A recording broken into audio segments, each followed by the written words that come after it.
오늘 저와 여러분들이 나눌 하나님의 말씀은 고린도전서 15장 1절부터 11절의 말씀입니다. 고린도전서 15장 1절부터 11절의 말씀입니다. 제 성경으로 신약성경 282페이지입니다. 우리 다 찾으셨으면 저 한 절, 여러분 한 절 교독하도록 하겠습니다. 형제들아, 내가 너희에게 전한 복음을 너희에게 알게 하노니 이는 너희가 받은 것이요 또 그 가운데 선 것이라. 너희가 만일 내가 전한 이 말을 굳게 지키고 그때 잊지 아니하였으면 그로 말미암아 구원을 받으리라. 내가 받은 것을 먼저 너희에게 전하였노니 이는 성경대로 그리스도께서 우리 죄를 위하여 죽으시고 장사 지낸 바 되시다가 성경대로 사흘 만에 다시 살아나 게바에게 보이시고 후에 12 제자에게와 그 후에 500명 인들에게 일시에 보이셨으니 그 중에 지금까지 대다수는 살아있는 어떤 사람을 잠들었으며 그 후에 야고보에게 보이셨으며 그 후에 모든 사도에게와 웬 나중에 만삭되지 못하여 남은 자 같은 내게도 보이셨는데 나는 사도 중에 가장 작은 자라. 나는 하나님의 교회를 박해하였으므로 사도라 칭함받기를 감당하지 못할 자니라. 그러나 내가 나된 것은 하나님의 은혜로 된 것이니 내게 주신 그의 은혜가 끝이지 아니하였으며 내가 한 것이 아니요 오직 나와 함께하신 하나님의 은혜로라. 함께 압도하도록 하겠습니다. 그러므로 나나 그들이나 이같이 전파함에 너희도 이같이 믿었느니라. 아멘. 오늘 저와 여러분들이 나눌 하나님의 말씀은 부활하신 그리스도입니다. 우리 함께 고백합시다. 할렐루야! 예수는 그리스도! 부활하신 그리스도. 오늘 제목부터 우리는 언약을 붙잡고 가야겠습니다.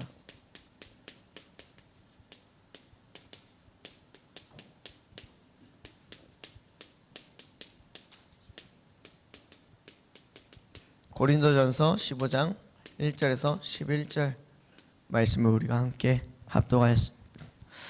자, 오늘 말씀을 통해서 우리가 알아야 될 것이 무엇이냐?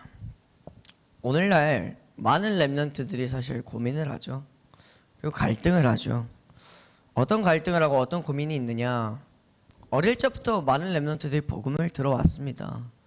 어릴 적부터 복음을 들어왔고 복음을 알아왔고, 그런데 복음이 무엇인지, 나는 누구인지, 내가 구원은 받았는지, 여기에 대한 갈등을 많은 렘넌트들이 아직도 하고 있습니다. 왜 내가 교회에 와야 하는지 조차도 모르고 갈등을 하곤 합니다. 왜 우리가 복음이 무엇인지, 교회를 왜 와야 되는지, 예배를 왜 해야 되는지, 기도는 왜 해야 되는지, 찬양은 왜 해야 되는지 갈등을 할까요? 그 이유가 무엇일까요? 저와 여러분들은 분명히 복음을 많이 들었습니다. 복음을 알고 있습니다. 복음과 말씀을 많이 들었지만 사실 복음을 단어로 알 뿐 복음의 내용을 믿지를 않습니다. 오늘날 많은 렘넌트들이 복음이라는 단어는 알지만 그 복음이 말하는 그 내용을, 그 사실을 믿지 않고 인정하지 않기 때문에 우리는 오늘날 많은 부분에서 사실 속고 있는 것입니다. 그렇다면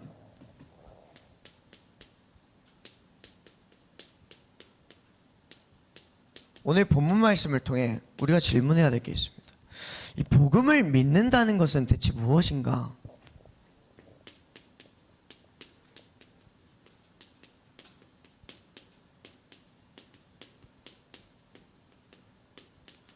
오늘 말씀을 통해서 우리 렘넌트들은 복음을 믿는다는 게 무엇인지 여기에 대한 답을 내셔야 됩니다. 누구나 할 수 있는 질문입니다. 오늘 말씀에서는 복음을 믿는다는 것이 무엇이냐?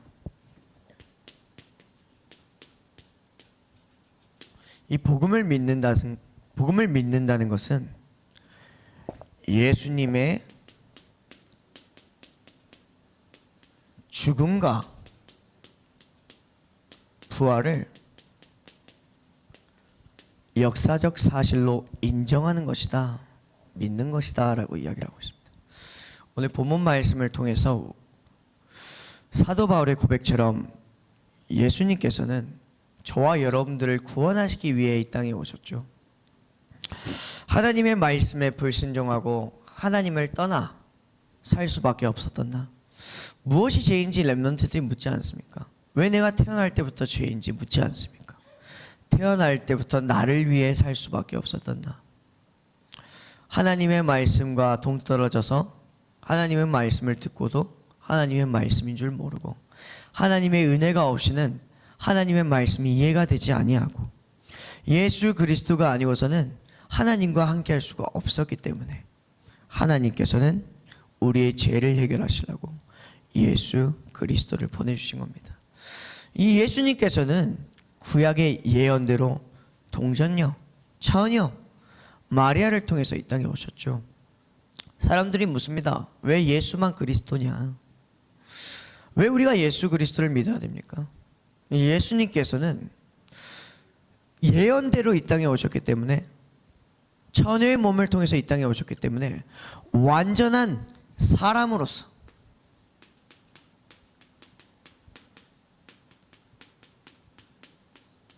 이 땅에 오셨던 것입니다. 완전한 사람으로서 이 땅에 오셨기 때문에 예수님께서는 십자가에서 죽으실 수 있었습니다. 그리고 예수님께서는 동시에 완전한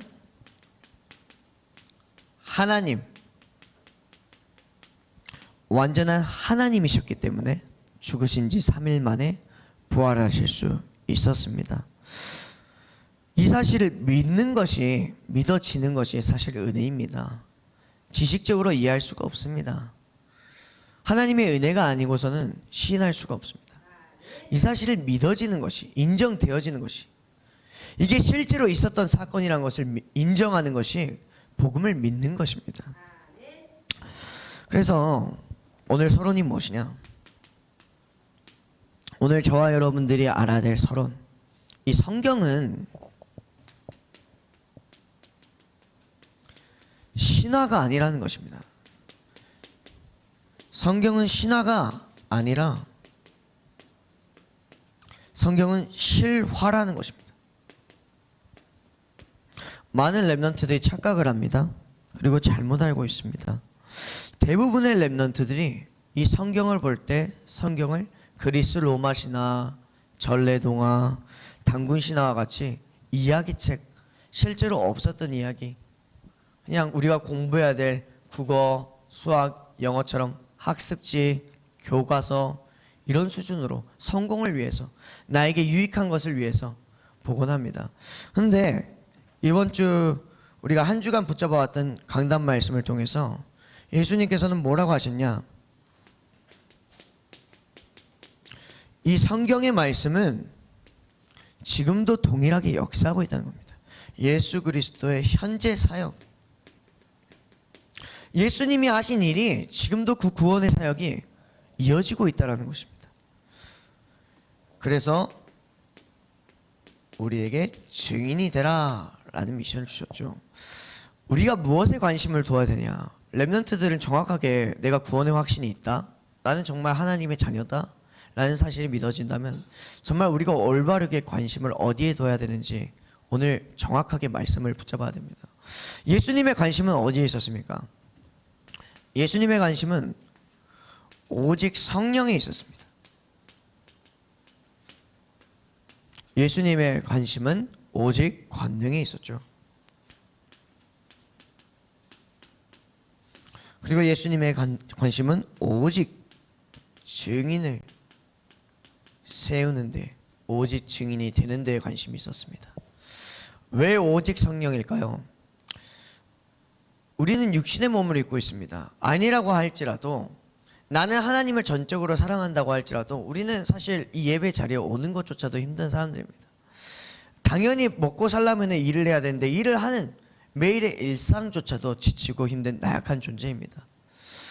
내 건강을 책임진다, 관심을 쓴다 하지만 감기와 같은 바이러스에 쉽게 당할 정도로 연약한 존재입니다. 우리에게 이 오직 성령의 충만함이 없다면, 이 오직 성령의 충만함을 구하는 기도로 시작을 하지 않는다면, 이 말씀을 듣는 것조차도, 이 말씀을 듣고도, 이 말씀을 붙잡고도 나의 삶에 적용하는 것이 너무나도 어렵습니다. 그래서 우리 렘넌트들은 기억하셔야 됩니다. 내가 어느 곳을 가더라도, 특히나 내가 이 예배의 자리에 왔을 때 이 예배의 말씀을 듣기 전에 반드시 예수 그리스도의 이름으로 성령의 충만함을 내가 먼저 구해야 된다. 오직 성령의 이름으로 나에게 말씀 받을 그 상태를 구해야 된다. 그리고 왜 우리에게 오직 권능이 필요하냐? 그리스도께서는 약속하셨습니다. 예수 그리스도의 이름을 고백하는 자에게 우리의 나쁜 습관과 나쁜 생각, 사단의 유혹들을 이길 수 있는 힘을 주시겠다고. 우리가 살아갈 때 세상은 너무나도 맛있어 보이는 선악과와 같습니다. 세상의 친구들과 놀러가는 여행이나 먹는 음식들이나 다양한 활동들이, 다양한 생각들이, 다양한 매체들이 말씀이 아닌, 하나님의 뜻이 아닌 우리를 다른 쪽으로 자꾸만 유혹합니다. 그뿐만이 아닙니다. 우리도 몰랐던 영적인 각인뿌리 체질들, 이것들이 자꾸만 드러납니다. 이렇게 하면 안 된다는 것을 알지만 자꾸만 나옵니다. 그래서 우리는 오직 권능, 예수 그리스도의 그 이름의 권세를 가지고 싸워야 되는 것입니다. 내 힘으로 할 수 없다라는 사실을 인정해야 되는 것입니다. 우리는 그래서 오직 증인의 언약도 붙잡아야 됩니다. 왜 우리가 오직 증인 되어야 됩니까, 렘넌트들? 예수님이 우리에게 증인으로 부르셨습니다. 예수님께서 우리에게 증인이 되라고 명령하셨습니다. 증인이 되리라고 약속하셨습니다. 렘넌트들, 저 한번 눈을 봐주시겠습니까? 내가 증인이 되지 못한다면 증인을 만날 수도 없는 겁니다. 증인을 세울 수도 없는 것입니다. 분명하게 증인에게, 제자에게 제자를 붙인다고 약속하셨습니다. 소중한 가족들과 친구들, 여러분의 자녀들, 여러분의 교회, 심지어 저 현장의 이방인들, 불신자들을 살리기 위해서 내가 먼저 증인이 되지 못한다면, 내가 먼저 누리지 못한다면 우리는 생명을 살릴 수가 없습니다. 본론입니다.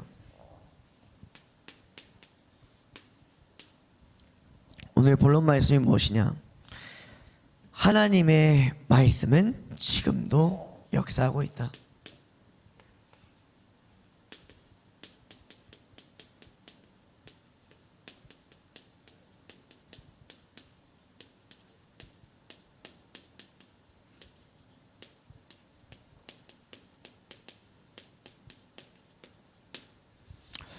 하나님의 말씀은 지금도 동일하게 역사하고 있습니다.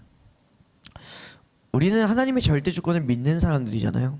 어떤 일이 닥쳤든 어떤 상황이 왔든 내 계획대로 되지 않을지라도 우리는 인정해야 됩니다. 아, 이조차도 하나님께서 허락하신 거구나.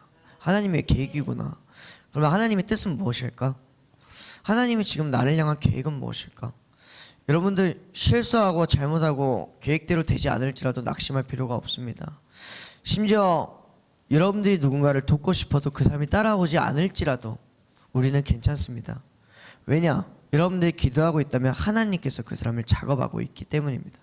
우리는 가르치는 사람이 아닙니다. 우리는 바꾸는 사람이 아닙니다. 우리는 기도하는 사람입니다.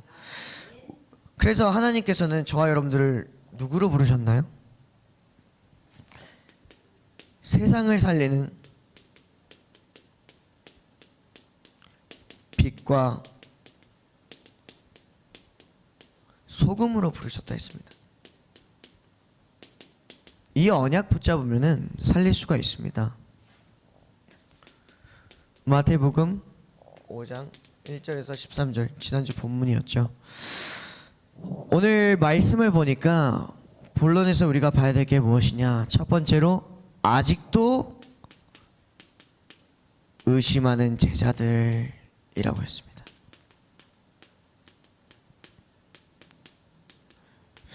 왜 괜찮을 걸까요? 마태복음 28장 16절에서 20절. 왜 실수하고 잘못해도 괜찮나요? 왜 틀려도 괜찮나요? 오늘 마태복음 28장 16절에서 20절 말씀을 보니까 예수님이 제자들 중에 예수님이 부활하신 후에 예수님의 제자들 중에는 예수님의 부활을 보고도 아직도 의심하는 사람들이 있었다라고 했습니다. 여러분, 우리가 의심하고 갈등하고 하는 것은 신앙생활의 기간과 관련이 있는 것이 아닙니다. 내가 얼마나 이 복음과 말씀을 알고 있는지, 그 말씀에 대한 지식의 그 양과 비례하는 것이 아닙니다. 내가 얼마나 많은 영적 체험을 했는지, 그게 또 중요한 것도 아닙니다. 오늘 예수님의 제자들은 예수님을 실제로 봤고, 예수님이 죽으신 것도 봤고, 또 부활하신 것도 봤습니다. 그럼에도 불구하고 아직도 의심하는 자들이 있었다라고 했습니다. 이처럼 우리도 동일하게 예수님의 제자들처럼 의심하는 순간이 찾아올 수가 있습니다. 의심할 수도 있습니다. 그러나 우리가 오늘 의심하는 제자들이라는 본론을 통해서 봐야 될 게 무엇이냐? 의심하는 제자들도 있었지만 예수님께서는 그거에 휘둘리지 아니하시고 분명하게 당신의 말씀을 믿을, 이해할, 알아들을 제자들을 위해 미션과 약속을 하셨다는 거예요. 예수님께서는 담대하게 선포하셨죠. 모든 민족을 제자로 삼아 아버지와 아들과 성령의 이름으로 세례를 주라라고 했잖아요. 성삼위 하나님의 이름으로 세례를 주라. 이 미션을 알아듣는 사람이 있을 거라고 예수님께서는 확신하신 겁니다. 모든 사람을 보고 주신 미션이 아니죠. 그리고 예수님께서는 약속하셨습니다. 어떤 약속을 하셨냐? 내가 세상 끝날까지 너희와 함께 하겠다.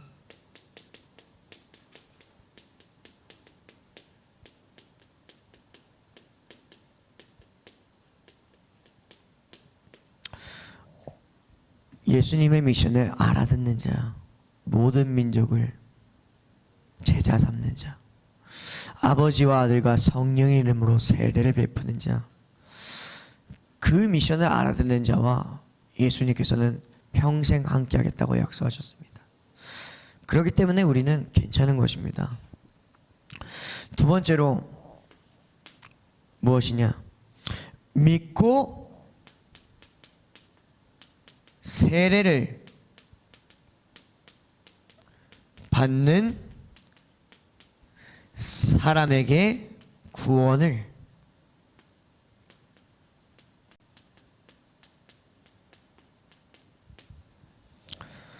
마가복음 16장 14절에서 20절입니다. 예수님께서 약속하셨죠. 믿고 세례를 받는 사람에게 구원을 주겠다. 예수님께서 부활하신 후에 11 제자들을 불러 모으시고 같이 식사를 하시는데 아니나 다를까 아직도 의심하는 제자들이 있었습니다. 아직도 믿음이 없는 제자들이 있었다라고 말씀은 이야기하고 있습니다. 예수님께서는 제자들에게 말씀하셨습니다. 너희는 온 천하에, 온 세상에 가서 두루 다니며 복음을 전파하라. 이것은 명령이었습니다. 예수님께서 명령하신 겁니다. 예수를 그리스도로 믿는 자는 구원을 받는다라고 하셨습니다. 여러분, 믿고 세례를 받는 사람에게 구원을 주시겠다고 약속하셨는데 여기서 이 세례는 구원의 조건은 아닙니다. 믿음이 구원의 조건입니다. 그러나 왜 우리가 믿고 세례를 받는 자에게 구원을 이라는 말씀을 받게 되었느냐? 바로 이 예수님을 믿는 사람에게는 세례를 원하게 되는 삶이 따라오게 되어 있기 때문입니다. 그래서 이 세례가 무엇이냐? 먼저 이 믿고는 믿음을 말하죠. 예수님을 믿는 그 믿음, 그 중심, 그 고백, 그 믿음은 결국 구원의 기준, 구원의 본질을 말합니다. 그리고 이 세례, 세례는 무엇이냐? 세례는 저와 여러분들의 믿음의 증거입니다. 즉 나의 신앙 고백을 말하죠.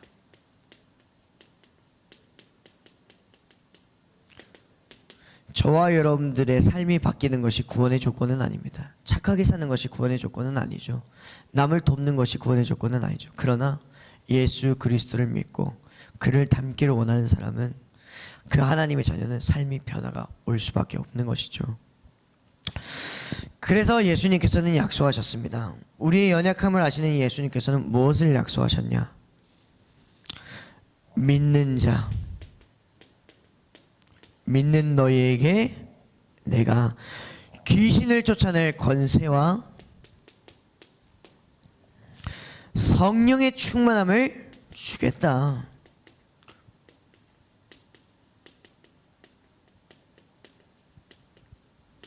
더 나아가 예수님께서는 내가 너희로 하여금 해를 받지 아니하겠다, 지켜주겠다 약속하신 겁니다. 오늘 이 사실을 믿는 은혜가 있길 기도합니다. 세 번째로, 예수님은 어떤 분이시냐? 예수님은 실수하여도 다시 세우시는 분입니다.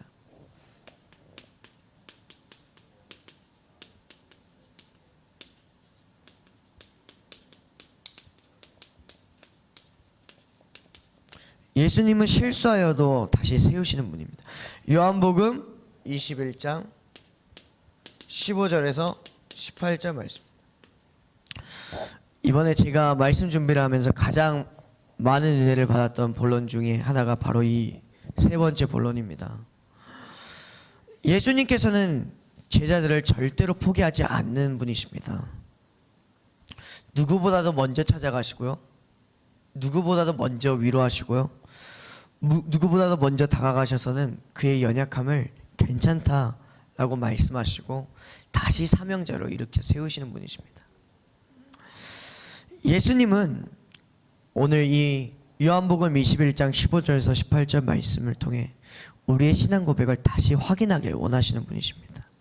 지금 여러분들에게 다시 너의 믿음이 무엇인지 질문하고 계시는 겁니다. 우리가 흔히 아는 구절입니다. 무너진 베드로에게 네가 나를 정말로 사랑하느냐? 네가 다른 사람보다도 나를 정말 사랑하느냐? 너의 생업의 우선순위 무엇이냐? 너의 생업보다도 우선순위가 무엇이냐?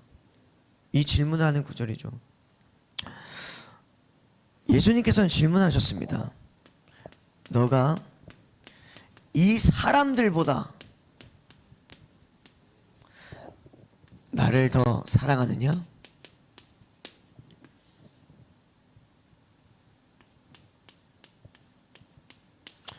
이 질문은 아주 큰 질문입니다. 여러분, 괜히 예수님께서 이 질문을 하신 게 아닙니다. 예수님이 십자가에서 돌아가시고 부활하시기 전 베드로에게 예수님께서 분명하게 이야기를 하셨었죠. 너는 나를 부인할 거다. 그때 베드로가 고백했습니다. 나는 절대로, 다른 사람은 주님을 떠날지라도 나는 주님과 평생 함께하겠다, 영원히 함께하겠다. 그 고백을 했던 그 베드로가 예수님의 말씀대로 3번 부인했잖아요. 이 질문은 예수님께서 베드로에게 하는 질문입니다. 너가 이 사람들보다 나를 정말 사랑하느냐? 이 질문은 말이에요, 예수님께서 베드로의 지난날 자만했던 그 교만함과 실수, 실패를 용서하시는 고백입니다. 그리고 사랑과 헌신을 할 준비가 되어 있는지 확인하는 질문입니다. 여러분, 오늘 랩넌트들을 다른 건 다 까먹더라도 이 질문을 삶 속에서 꼭 기억했으면 좋겠습니다. 네가 나를 정말로 사랑하느냐? 이 사랑은 원어로 어떤 의미를 담고 있냐면 2가지의 원어가 있습니다. 예수님께서 총 3번의 질문을 하시잖아요. 베드로가 3번 부인했지 않습니까? 예수님께서는 괜찮다고 똑같이 3번을 질문하신 겁니다. 근데 예수님께서는 두 번째, 첫 번째와 두 번째, 세 번째 이 사랑의 표현을 다르게 하셨습니다. 예수님께서 질문하실 때는 네가 나를 아가파오 하느냐. 사랑을 첫 번째와 두 번째는 아가파오라는 뜻을 썼습니다. 이 아가파오는 무슨 뜻이냐면 너가 나를 위해 목숨까지 바칠 정도로 진심으로 절대적으로 사랑하느냐. 나를 위해 절대적으로 수고하고 헌신할 수 있느냐. 나를 전적으로 의지하느냐. 이런 질문입니다. 근데 베드로가 대답합니다. 내가 주님을 필레오 합니다.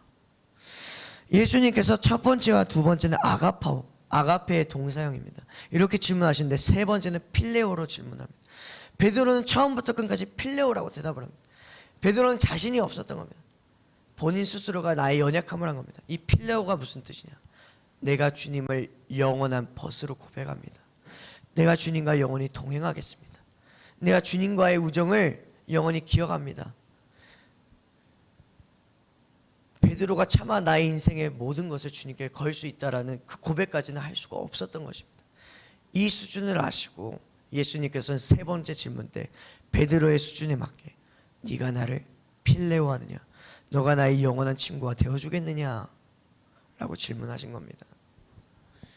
이러한 중요한 뜻이 있습니다. 우리의 삶 속에 여러분들은 정말로 주님의 영원한 친구가 될 것인지, 주님을 위해 나의 영원한 생명을 걸 준비가 되어 있는지, 이 뜻을 알고서 질문할 은혜가 있으면 좋겠습니다. 그래서 예수님께서 대답하셨죠. 내 어린 양을 먹이라.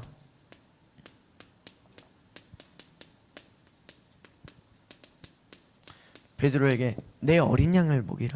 너가 정말로 나의 영원한 친구 되길 원한다면, 나를 정말로 사랑한다면 나를 따르는 내가 사랑하는 백성들을, 내가 사랑하는 교회와 성도들을 돌봐라 라는 것입니다. 우리가 교회에 오는 이유, 우리가 예배하는 이유, 우리가 수고하고 헌신하는 이유는 사실 남들에게 잘 보이기 위해서가 아닙니다. 나를 드러내기 위해서가 아닙니다. 주님을 위해서입니다. 이 사실을 안다면 예배는 되어지는 것이죠.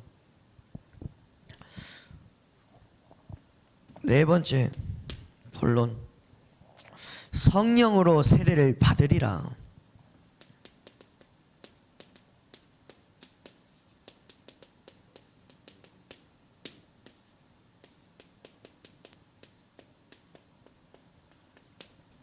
예수님께서는 우리에게 성령으로 세례를 받으리라 라고 약속하셨습니다. 사도행전 1장 1절에서 8절 말씀이고요. 사도행전은 성령으로 우리가 세례를 받는다. 예수 그리스도를 믿는 사람에게는 성령께서 내주하신다. 예수 그리스도를 믿는 사람에게는 반드시 그리스도의 증인으로 세우겠다고 예수님께서 약속하셨다라는 내용을 담대히 선포하고 있습니다. 그 사실을 우리가 현장에 전해야 될 사명으로 기억해라고, 그리고 그 역사가 지금도 동일하게 지속되어지고 있다고 이 말씀을 나누고 있는 것이 바로 이 사도행전입니다. 내가 가진 이 복음을, 내가 들은 복음을, 내가 깨달은 복음을, 내가 누리는 이 복음을 나만 아는 것이 아니라 저 이방인에게까지도 전달하라 라는 선교의 비밀과, 처음으로 이 복음을 들은 전도자들이 일어나서 새롭게 세운 교회, 초대교회, 그 공동체, 아주 중요한 성령의 역사를 기록하고 있는 것이 바로 이 사도행전입니다. 교회의 비밀, 교회의 중요성, 선교와 전도의 비밀, 선교와 전도의 사명, 그 사실을 이야기하고 있는 게 사실 사도행전입니다. 그래서 사도행전은 아직까지도 끝나지 않았죠. 이 사도행전을 통해서 세례를 받으리라 라고 예수님께서 약속하셨는데, 이 세례는 두 가지 세례가 있습니다. 첫 번째로 요한은 물로 세례를 베풀었다라고 이야기를 하잖아요. 요한의 세례는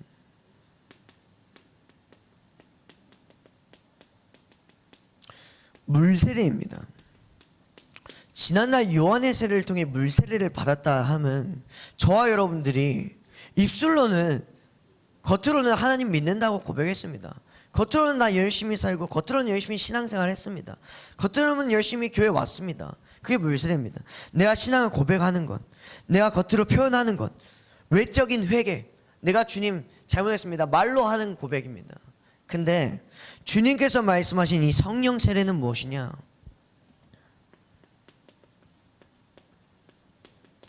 예수를 주로 시인한 자는 예수 그리스도께서 내 마음의 주인 되어 주신다는 거예요. 내 삶의 주인이자 주체 되어 주신다는 거예요. 쉽게 말해서 주님께서 나의 주인이고 주님께서 나의 기준이기 때문에 나의 내면에서부터 변화가 시작된다는 겁니다. 겉으로 내가 연기하고 겉으로 내가 말하고 그런 수준의 신앙 고백이 아니라 예수를 믿는 자는, 예수를 주로 시인한 자는 삶 속에서부터, 나의 영혼 속에서부터 변화가 찾아온다는 것입니다. 그래서 오직 성령이 너에게 임하시면 너희가 권능을 받고 예루살렘과 온 유대와 사마리아와 땅끝까지 이르러 내 증인이 되리라 하시니라 라고 사도행전 1장 8절에 말씀하신 거예요. 이 성령이 내 안에 거할 때, 성령의 충만함 속에 우리가 누릴 때 비로소 증인이 된다 라고 약속하신 겁니다. 결론입니다.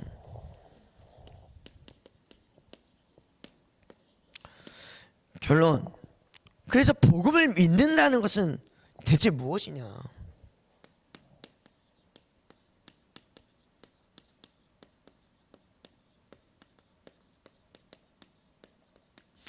결국 복음을 믿는다는 것은 간단하게 설명을 하면 내가 신앙생활하고 있는지 종교생활하고 있는지 사실 그 답을 알고 있으면 되는 것입니다. 복음을 믿는다는 것은 우리 랩런트들 수준으로 말을 해준다면 복음을 아는 것이 아닙니다. 여러분들 다 복음을 알고 있잖아요. 복음을 아는 게 아니라니까요. 복음을 믿는 것은 복음을 아는 게 아니라 예수님의 죽음과 부활을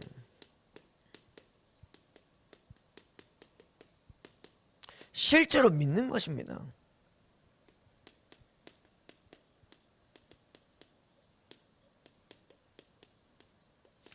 역사가 아니라, 나에게 유익한 지식이 아니라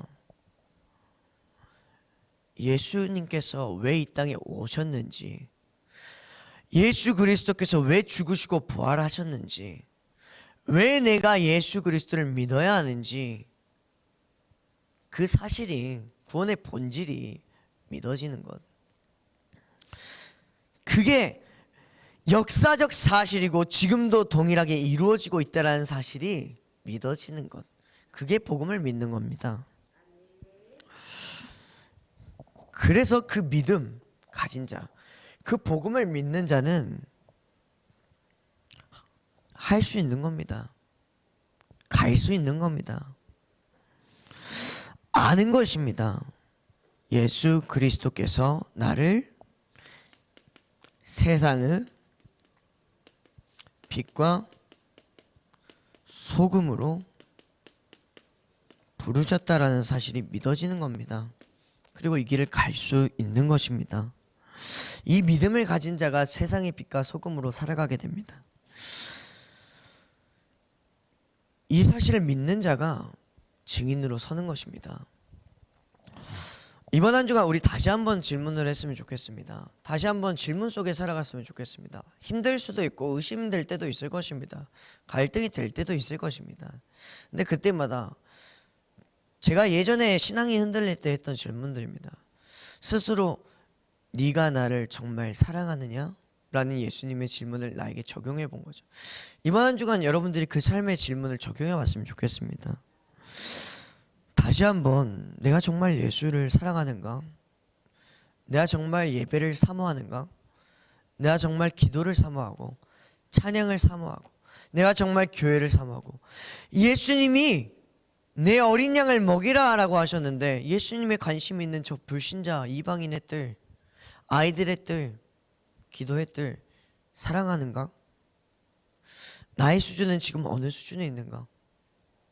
나의 수준은 지금 예수님 위해 절대적인 헌신을 할 수 있는 수준인가? 아니면 베드로의 고백처럼 예수님의 영원한 벗이 될 수 있는 수준인가? 아니면 그마저도 못한 수준인가?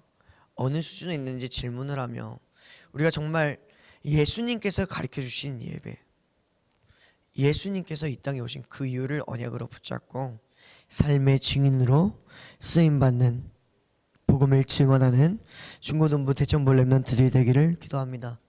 기도하겠습니다. 지금도 살아계신 아버지 하나님 감사합니다. 우리를 세상의 빛과 소금으로 부르신 주님, 나를 위해 살아갈 수밖에 없었고 세상의 노예 포로 속국으로 사단의 지배 아래 사람들을 속이며 거짓말을 말하며 영원한 지옥과 멸망의 배경 속에 살아가야 했던 우리를 나를 위해 이 땅에 오셔서 대신 죽으시고 부활하신 그 그리스도의 복음을 우리가 지식적으로 아는 것이 아니라 사실적으로 믿어지는 은혜가 있게 하여 주시옵소서. 오늘 이 시간 우리의 삶 속에 정말로 내가 주를 사랑하는지, 내가 주를 향한 이 마음이 어느 정도 수준에 놓여 있는지, 주께서 나에게 주신 미션과 약속을 언약으로 붙잡고 나의 삶에, 나에게 주어진 현장에 정말로 증인으로 서서 주님이 관심이 있는 그 현장을 살리는 세상의 빛과 소금으로 쓰임받게 하옵소서. 예수 그리스도 이름으로 기도하였습니다. 아멘.